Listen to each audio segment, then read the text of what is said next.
Direktor na si Daryl may bagong show kapareho sa ginagawa ni Vice Ganda sa It's Showtime. Ibinunyag ni Direk Daryl Yap ang bagong palabas na maaaring maging parody ng kapamilya noontime show na It's Showtime. Sa kanyang Facebook post, ibinunyag ni Daryl YP ang kanilang midnight show, na pinamagatang Shame Time, na maaaring sumangguni sa isyo ni Vice Ganda sa Especially For You contestant na si Axel Cruz. Matatandaan na nakatanggap ng matinding pambabatikos si Vice Ganda matapos niyang i-call out ang isang guest nila sa Especially For You na si Axel Cruz na nagtangkang halikan ang isang babae nang hindi humihingi ng pahintulot mula rito. May mga pumabor rin naman kay Vice Ganda dahil mahahalata naman umano na talagang hindi nagustuhan ng babae ang ginawa sa kanya ng lalaki.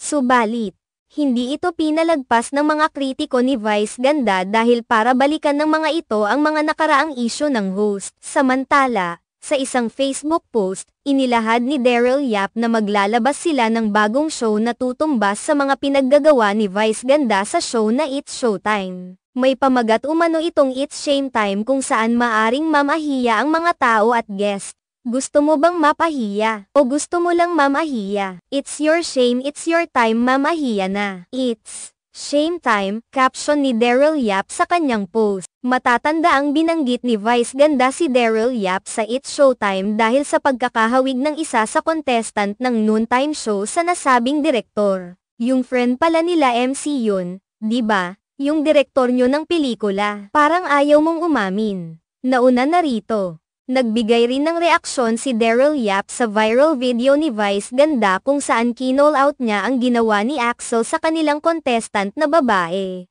Mahal ko sina MC at Lassie. Parehas magalang, mahusay at mabubuting tao. Hindi ko naramdaman na gusto nilang itangjing kaibigan nila ako on national TV. Hindi ko lang alam kung anong damo ang nak-aim ni Vice para gumanyan. Huwag mo ko masyadong isipin, para di ka nahahalata.